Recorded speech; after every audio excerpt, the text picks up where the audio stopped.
우리가 지난 1월 한 달 동안 올해 주제인 신앙 성숙에 대해서 말씀을 나누고 있습니다. 디모데전서 말씀을 통해서 너희 성숙함을 모든 사람에게 나타내라, 이런 말씀을 나눴고요. 또 특별 새벽 기도를 통해서 우리에게 있어야 될 그 성령의 9가지 열매에 대해서 나눴습니다. 그리고 지난 주일에는요, 나의 택한 종, 내 마음에 기뻐하는 자, 바로 메시아 대신 그 예수님의 성품과 사역을 통해서 나에게 어떤 모습이 있어야 되겠는가, 바로 그걸 나눴습니다. 여러분, 이렇게 영적인 성숙은요, 나에게 없는 것들, 또 나에게 부족한 것들이 좋은 모습으로 변해가는 거예요.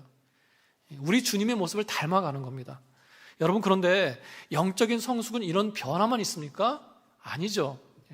이미 우리에게 주신 것들 지키고 바로 세우는 것도 영적인 성숙이라는 거예요. 바로 오늘 빌립보서 말씀이 그걸 말씀하고 있습니다. 오늘 말씀을 보시면요, 사도 바울이 빌립보 교회 성도들을 정말 사랑하는 마음을 담아서 부르고 있습니다. 나의 사랑하고 사모하는 형제들아, 나의 기쁨이요 면류가 아닌 사랑하는 사람들아, 애정이 듬뿍 담겨져 있어요. 그냥 형식적인 인사가 아니라 정말 그렇게 생각하고 부릅니다. 그러니까 저는 이 말씀을 보면서 그런 생각을 했어요. 우리가 신앙생활하면서 이렇게 부를 수 있는 사람이 있고 이렇게 불려질 수 있는 것이 축복이구나, 그런 생각을 했습니다.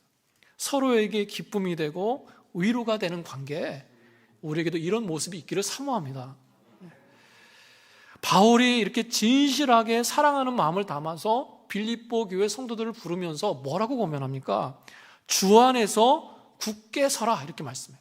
굳게 서라.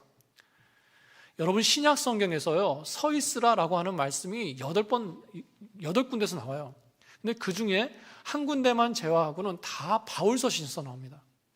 그 한 번은 그냥 말 그대로 서 있는 걸 말해요. 앉았다 섰다 하는 그냥 서 있는 걸 말하고요. 나머지는요, 다 영적으로 굳게 서는 걸 말씀하고 있습니다. 깨어 믿음에 굳게 서서 남자답게 강건하라. 그러므로 너희가 주 안에서 굳게 선즉 우리가 이제 살리라.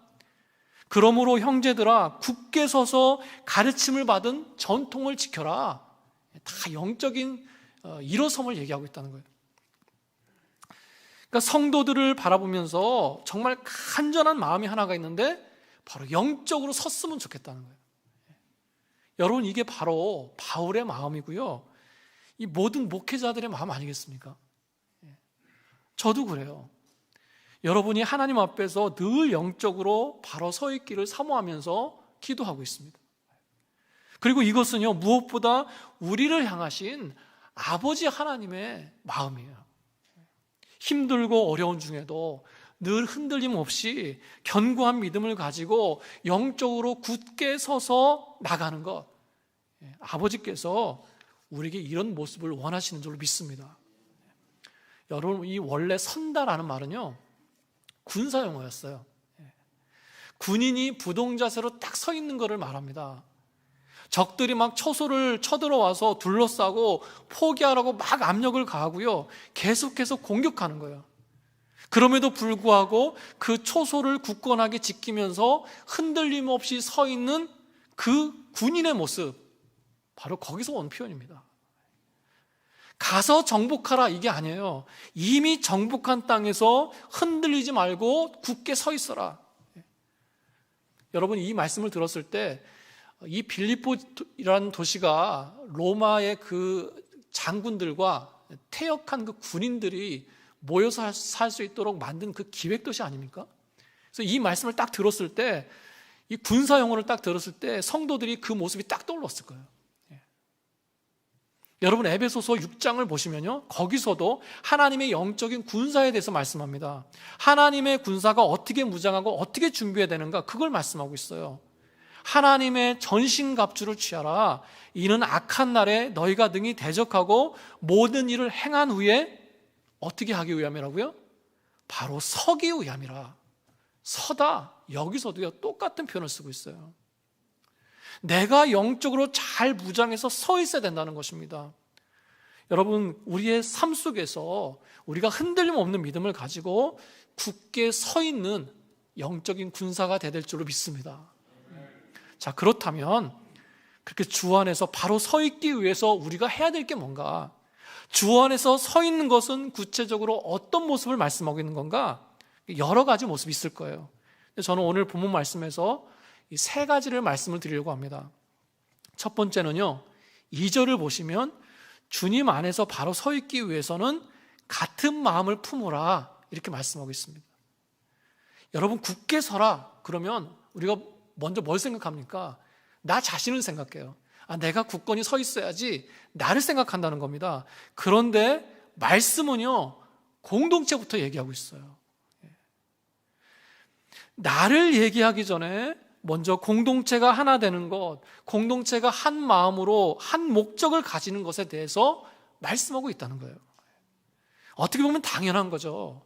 생각이 다르고 목적이 다른데 어떻게 공동체 안에서 바로 설 수 있습니까?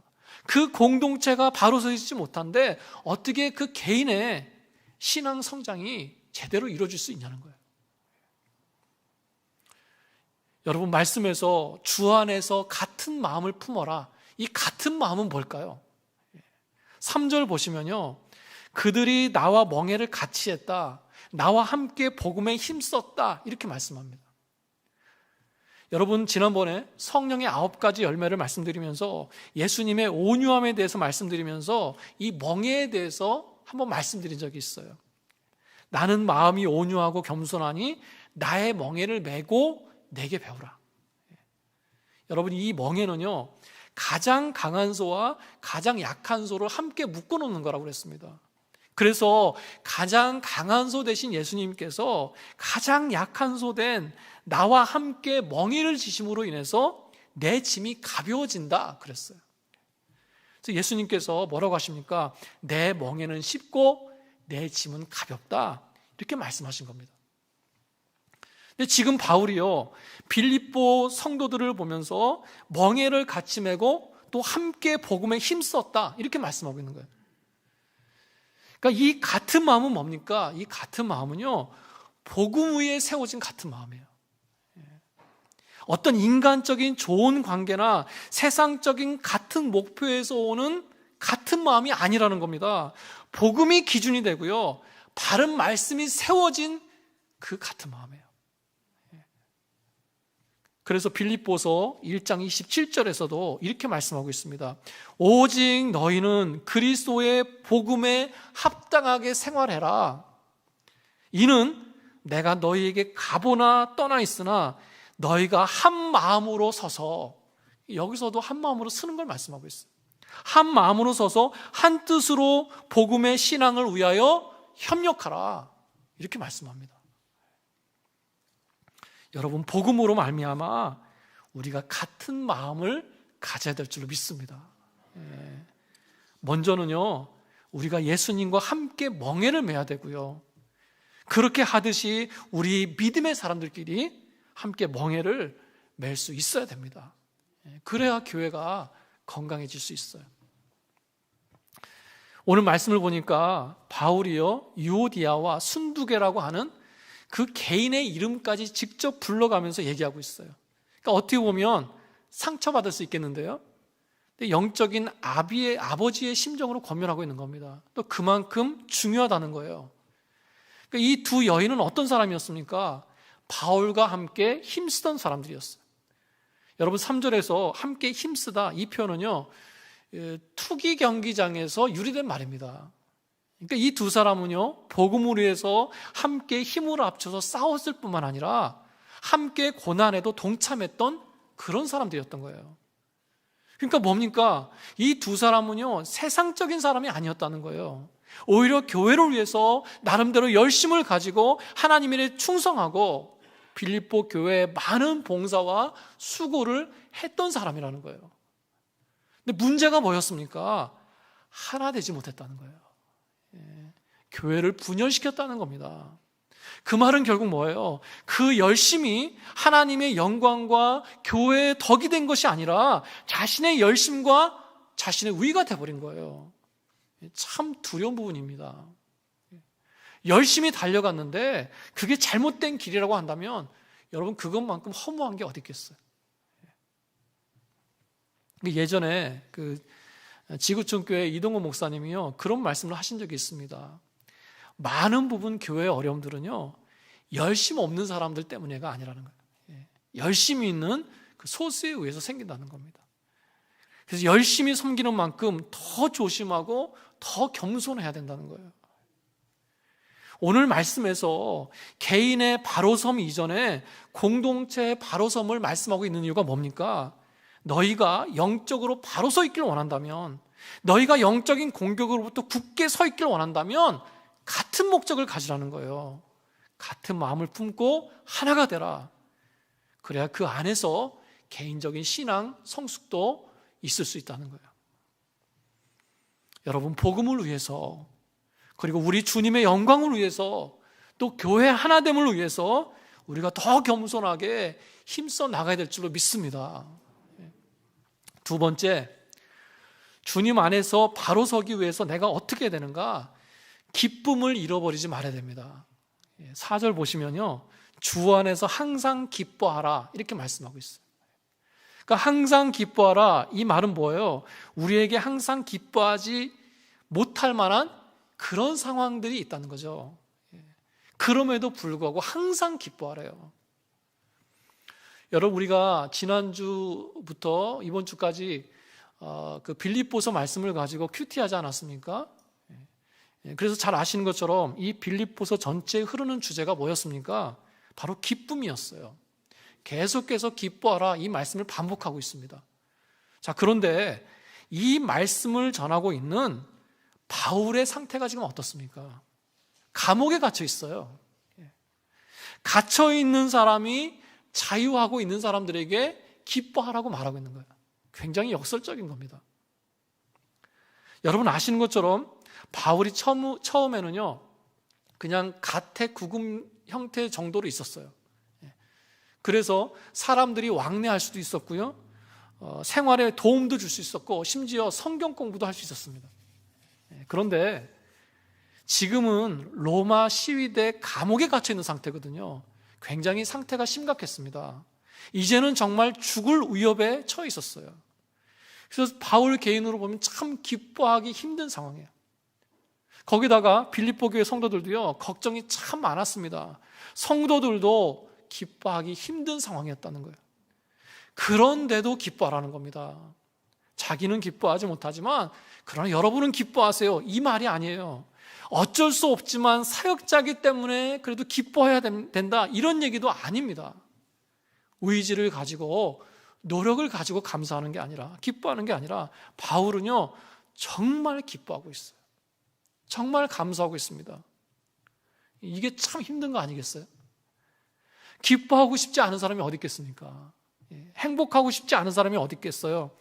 그러고 싶지만 나를 붙들고 있는 일들을 생각하면, 나를 감싸고 있는 이 상황들을 생각하면 기쁨보다는요 염려가 더 앞서는 것이 바로 우리예요.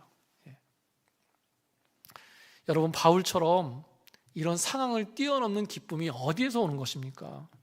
어떻게 하면 어려움 가운데서도 기뻐하면서 흔들림 없이 바로 설 수 있습니까?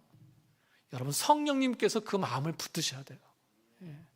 데살로니가전서 1장 6절에서 이렇게 말씀하고 있습니다. 또 너희는 많은 환난 가운데 성령의 기쁨으로 말씀을 받아 우리와 주를 본받는 자가 되었다.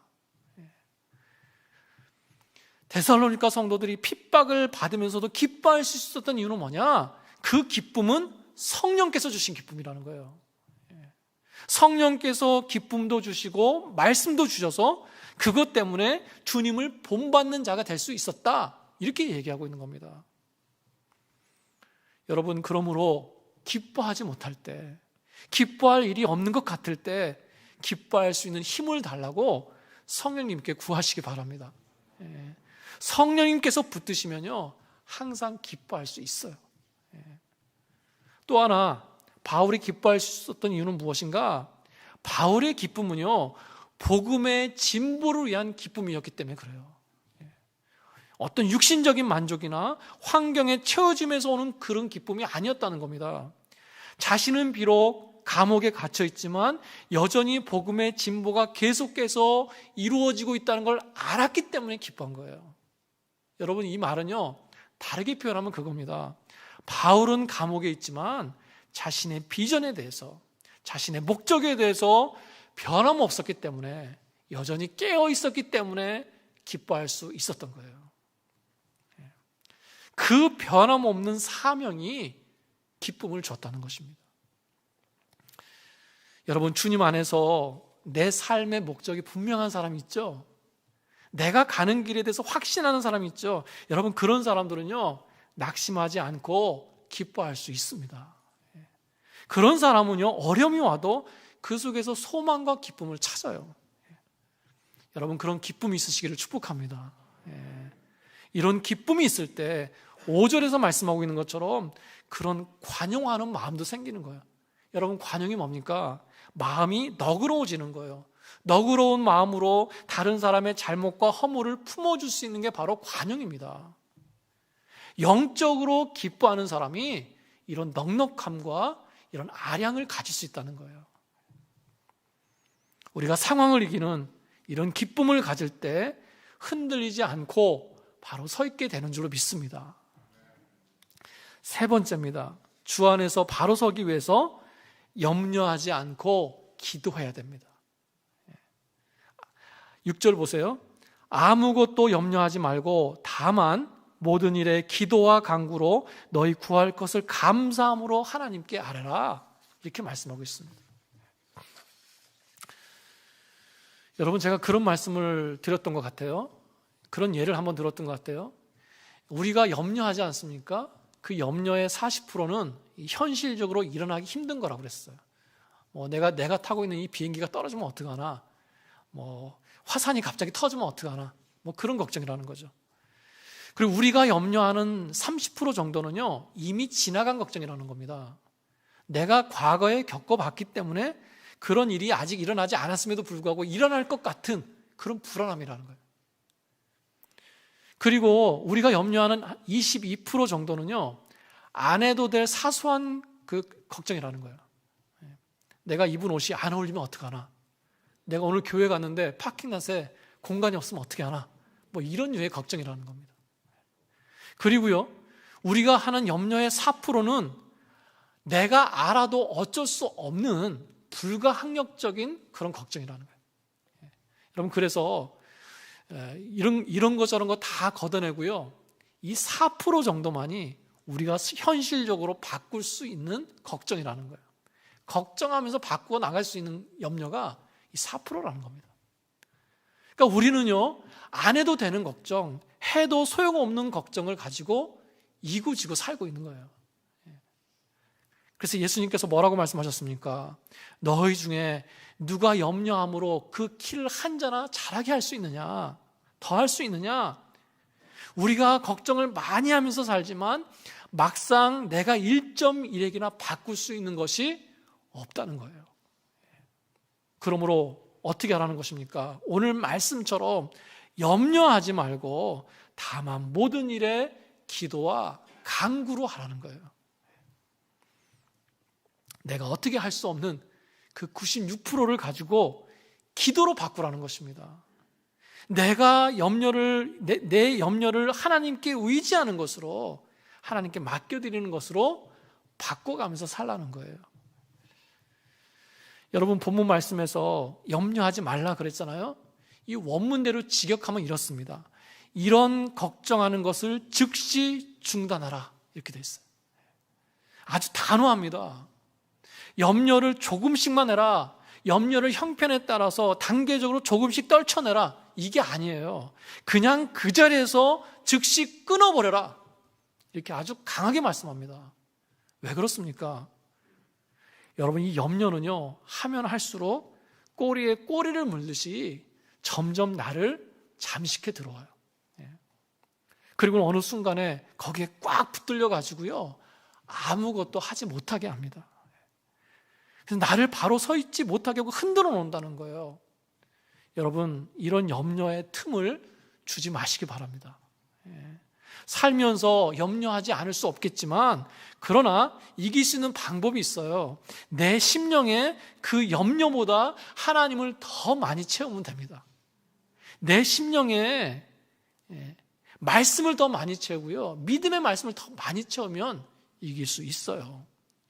여러분, 그래서 내가 그걸 위해서 기도해야 되는 것입니다. 기도하면 어떻게 하시겠다고요? 주님 안에서 내 마음과 내 생각을 지키시겠다, 이렇게 약속하고 계십니다. 나를 굳게 세우시겠다는 거예요. 여러분, 그래서 걱정이 엄습할 때마다 기도의 골방에 들어가시기 바랍니다. 히스기야가 어려움을 당했을 때 그때 하나님께서 답으로 주시는 말씀이 뭐였습니까? 이사야서 26장 20절을 보시면요, 거기 보면 너의 밀실에 들어가 숨어라, 이렇게 말씀합니다. 밀실에 들어가 숨어라. 여러분, 그런데 이 밀실이라는 말은요, 예수님께서 말씀하신 골방이라는 단어와 같은 단어예요. 너는 기도할 때에 네 골방에 들어가서 문을 닫고 은밀한 중에 계신 내 아버지께 기도하라. 밀실과 골방은 같은 뜻이에요. 그래서 밀실에 들어가 숨어라, 이 말은 뭡니까? 기도의 골방에 들어가라, 이 말과 같아요. 자, 그런데 그 다음에 놀라운 말씀이 이어지고 있습니다. 내가 밀실로 골방으로 들어갔더니 어떤 일이 일어납니까? 보라, 여호와께서는 그의 처소에서 나오사. 하나님께서는 그때 어떻게 하신다고요? 오히려 당신의 처소에서 나오시겠다는 거예요. 어려움이 닥쳤을 때, 내가 걱정과 근심에 휩싸였을 때 나는 숨으로, 피하러 기도의 골방에 들어갔어요. 그랬더니 반대로 하나님께서는 당신의 처소에서 나오셔서 이스라엘 민족을 도우시더라는 겁니다. 내가 기도의 골방에 들어갈 때 하나님께서는 일하시기 위해서 나오세요. 내가 하나님께 숨을 때에 하나님께서는 내 삶의 현장에 찾아오셔서 임재하셔서 그 염려를 제거하시고요, 그 마귀의 권세와 방해들을 다 무너뜨리시는 줄로 믿습니다. 그게 골방 기도의 능력입니다. 여러분, 그래서 염려가 있을 때마다, 영적인 공격이 있을 때마다 기도의 골방에 들어가시기 바랍니다. 그럴 때 나를 위해서 친히 움직이시는 아버지 하나님의 능력을 보게 될 줄로 믿습니다. 앞에서 말씀드린 에베소서 6장 말씀을 봐도 그래요. 거기 보면 어떻게 말씀합니까? 마귀의 간계를 이기기 위해서, 영적인 싸움을 이기기 위해서 하나님의 전신갑주를 입으라 그랬어요.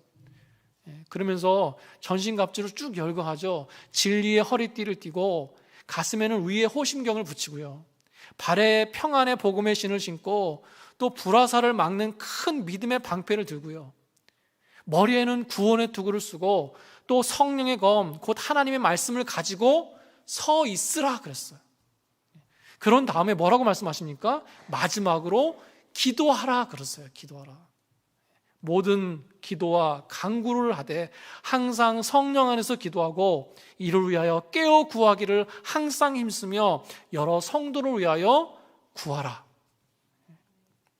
여러분, 그런데 자세히 보면요, 이 기도는, 마지막에 말씀하신 이 기도는 전신갑주에 들어가지 않습니다. 말씀이 일부러 구분해서 말씀하고 있어요. 왜 그러신 겁니까? 여기서 말하는 기도는요, 전신갑주에는 들어가지 않지만 그 전신갑주를 움직이게 만들고 그 기능을 감당하게 하는 뭡니까? 동력이에요, 동력. 그래서 굳이 구분해서 말씀하고 있는 거예요. 하나님의 전신갑주를 취하는 이유가 뭡니까? 내가 바로 서기 위함이라고 그랬어요. 그런데 그렇게 바로 서기 위해서 어떻게 해야 된다고요? 기도의 무릎을 꿇라는 거예요.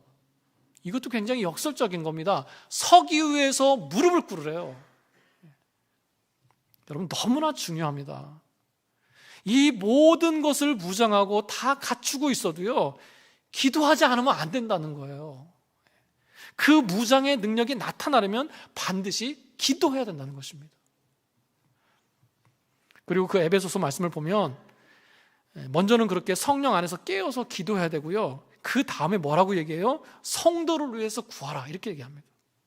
나 혼자만 기도하지 말고 다른 사람을 위해서, 공동체를 위해서 기도하라는 거예요. 여기서도 공동체를 짚고 넘어가고 있습니다. 여러분, 영적인 싸움은요, 나 혼자 싸우는 게 아닙니다. 군사는 혼자 싸우는 게 아니에요. 함께 기도하고 함께 싸우는 것입니다. 그게 바로 교회 아니겠어요? 여러분, 요즘 한국의 군인들 보면, 신병들 보면 완전 군장을 하잖아요. 근데 무게를 보면 여름에는 16.5kg 정도 되고요. 이제 겨울에는 좀 늘어나가지고 20kg 정도가 된대요. 그렇게 완전 군장을 하고 이제 20km를 걸어가는 거죠. 행군을 하는 거예요. 그런데 예수님 당시에 다른 그 나라들의 그 공포의 대상이 됐던 이 로마 군대는요, 그것보다 더 무거웠어요. 투구가 2kg, 갑옷이 12kg, 벨트가 1.2kg, 방패가 10kg, 검과 칼집이 2.2kg, 단도와 칼집이 1.1kg, 투창이 1.9kg. 어떻게 이렇게 자세한가? 다 문헌에 나옵니다. 그래서 총 무게가 30.4kg이나 됐다는 거예요. 이 정도의 무게를 가지고요, 자유자재로 움직이면서 적과 싸우려면 이 체력이 장난이 아니죠. 체력이 강력해야 돼요. 그래서 입대할 때 신체 검사를 철저하게 했습니다. 징집 대상이 17살부터 46살까지였어요. 그러니까 남자로서 가장 힘이 좋고 왕성할 때 뽑았습니다. 그리고 당연하지만 장애가 있으면 안 됐어요. 심지어 손가락 하나만 문제가 있어도 뽑지 않았습니다. 거기다가 시력과 튼튼한 어깨와 근육과 억센 다리와 발과 긴 손가락과 강한 팔과, 무슨 모델을 뽑는 것 같아요. 거기다가 게으른 사람, 도벽이 있는 사람, 부도덕한 사람은 군인에 미달됐습니다. 정신적으로나 육체적으로 철저하게 뽑았어요. 그런 사람들을 무장하고 또다시 철저하게 훈련했으니까 그 당시에 세계를 제패한 거 아니겠습니까? 바울은요, 그런 강력한 로마 군사들을 보면서 하나님의 군사에 대해서 얘기하고 있는 거예요. 세상의 군사도 이럴진데 우리는 영적인 군사 아닙니까? 우리는 영적인 전쟁터에 있는 사람들이에요. 여러분, 그렇게 느끼십니까? 맞아요. 우리는 마지막 때를 살고 있는 사람들이에요. 예측하지 못할 그런 어려움 속에서 살아가고 있어요. 사실 예측해도 알아도 감당하기 힘이 듭니다. 여러분, 그래서 우리가 영적으로 늘 무장해야 되는 겁니다. 그리고 그 무게를 감당하기 위해서 어떻게 된다고요? 기도해야 됩니다. 수시로 기도의 골방에 들어가서 아버지 하나님을 만나야 된다는 거예요. 히스기야 왕 때 아수르가 쳐들어와서 예루살렘을 포위하고 온갖 협박과 위협을 가했습니다. 자신들의 군사력을 자랑하면서 너희가 우리를 막을 힘이나 있겠냐? 우리가 말을 거저줘도 그 말을 타고 싸울 군사나 있겠냐? 이렇게 백성들이 알아들을 수 있는 히브리어로 그들을 막 이렇게 조롱했어요. 심지어 너희가 믿는 여호와의 뜻에 따라서 우리가 너희를 멸하러 왔다, 이런 말까지 합니다. 이사야 선지자가 아수르의 침공을 예언했어요. 그것은 하나님의 징계다 그랬습니다. 이런 말을 어떻게 듣고 다 알고 있는지 다 알면서 지능적으로 자극하고 있어요. 그러니까 하나님도 비웃고 하나님을 믿는 그 유다 백성도 조롱했던 겁니다. 그걸 듣는 백성들이 얼마나 속이 뒤집어지겠습니까? 막 열받아 하면서도 그러나 현실을 볼 때는 두려운 거예요. 나가서 싸울 수 있는 능력도 없고요, 방법도 없는 겁니다. 그때 이 말을 듣고 있던 히스기야가 어떻게 합니까? 옷을 찢고 굵은 베옷을 입고 성전으로 올라가서 기도합니다. 그리고 신하들과 제사장들을 이사야 선지자에게 보내서 기도를 부탁해요. 그러면서 이사야에게 전했던 말이 있는데 그게 바로 열왕기하 19장 3절 말씀이에요. 이렇게 말씀합니다. 오늘은 환난과 징벌과 모욕의 날이라. 그리고 그 뒤에 뭐라고 하냐면 아이를 낳을 때가 되었으나 해산할 힘이 없도다. 아이를 임신하고요, 이제는 나올 때가 됐다는 거예요. 그런데 임산부가 힘이 없어가지고 아이를 낳지 못한다는 겁니다. 바로 자신들의 상황을 얘기하고 있는 거예요. 아수르에게 대항하고 싶습니다. 해법이 있어요. 해법은 뭡니까? 군사를 일으켜서 나가서 싸우면 돼요. 뜻도 있고 의지도 있습니다. 그런데 그렇게 할 수 있는 힘이 없어요. 해산할 힘이 없다는 거예요. 능력이 없다는 것입니다. 여러분, 이게 우리 모습 아니겠습니까? 가정의 어려움을 풀어야 된다는 것 알고 있어요. 경제적인 어려움 풀어야 될 걸 압니다. 건강에 대한 것, 질병에 대한 것 풀어야 돼요. 나에게 있는 그 어떤 어려움에 대해서 원인도 알고 있고 어떻게 대처해야 된다는 것도 알고 있습니다. 그런데 막상 그걸 행할 힘이 없어요. 그걸 해결할 수 있는 능력이 나에게 없더라는 겁니다. 여러분, 그래서 히스기야는요, 다 내려놓고 기도의 골방에 들어갔어요. 그랬더니 하나님께서 뭐라고 말씀하십니까? 여호와께서 이르시되 내가 아이를 갖도록 하였은즉 해산하게 하지 아니하겠느냐. 나는 해산하게 하는 이인즉 어찌 태를 닫겠느냐.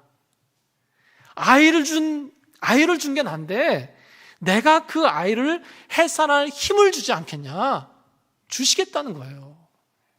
주신 분도 하나님이시고 낳게 하시는 분도 하나님이시라는 겁니다. 여러분, 우리는요, 알아도 해결할 힘이 없어요. 우리는 임산하였으나 스스로 해산할 힘이 없는 그런 존재입니다. 영적으로 무장했지만 결국은 내 힘으로 이길 수 없는 존재예요. 여러분, 그러나 감사한 것은요, 우리가 기도의 골방에 들어가서 하나님께 구할 때 하나님께서는 그 모든 것을 해산할 수 있는 능력을 주시는 줄로 믿습니다. 그 모든 문제를 해결하시는 아버지 하나님을 우리가 만나야 될 줄로 믿습니다. 여러분, 벌써 1월도 거의 다 갔어요. 그죠? 참 시간이 빠릅니다. 그런 올 한 해를 살아가시면서 우리가 영적인 성숙을 이뤄야 되겠는데 어떻게 해야 되겠는가? 오늘 말씀처럼 주 안에서 굳게 서 있음으로 그런 변화들을 이루어 가시기 바랍니다. 흔들림 없이 굳게 서기 위하여 하나의 목표, 사명을 확인하시기 바랍니다. 복음 위에, 말씀 위에 같은 마음을 품고 하나가 되야 될 줄로 믿습니다. 항상 기뻐하시기 바랍니다. 그리고 염려하지 말고 기도하시기 바랍니다. 여러분, 그런데 이 모든 것에 꼭 따라붙는 말씀이 있어요. 바로 주 안에서입니다. 주 안에서 굳게 서라. 주 안에서 기뻐하라. 주 안에서 내 마음과 생각을 지키실 거다. 가장 기본적이고 가장 중요한 거예요. 내 모든 것이 주님이라고 하는 그 경계 안에 머물러야 됩니다. 그럴 때 나에게 이길 수 있는 힘이 공급되는 거예요. 여러분, 주 안에 있는다는 것은요, 예수님과 연합한다, 이런 뜻입니다. 예수님께서는 이미 영적인 싸움에서 승리하셨어요. 승리하셔서 나를 구원하셨습니다. 내 문제와 내 장벽과 막힌 담을 다 허무셨어요. 그래서 이제 내가 해야 될 건 뭡니까? 바로 그 주님과 연합하는 거예요. 다른 게 아닙니다. 거창한 게 아닙니다. 그 주님과 함께 가는 거예요. 그래서 이제는 내가 싸우는 게 아니라 나와 함께 가시는 주님께서 나를 대신해서 싸워주시는 겁니다. 그래야 우리가 이길 수 있어요. 여러분, 앞에서 바울이 빌립보 성도들을 부를 때 나의 기쁨이요 면류관이다 이렇게 불렀죠. 면류관이다 그랬을 때 그걸 듣는 성도들이 뭘 연상했는 줄 아세요? 당시에 로마에서 큰 원형 경기장에서 운동 경기를 많이 했습니다. 그래서 그 운동 경기 끝에 마지막에 승리한 사람에게 화관을 씌워줬어요. 그 승리의 화관을 딱 생각했다는 거예요. 그래서 바울이 너희가 면류관이다 그랬을 때 이건 어떤 의미입니까? 너희는 이미 이겨서 승리의 면류관을 받은 사람들이라는 거예요.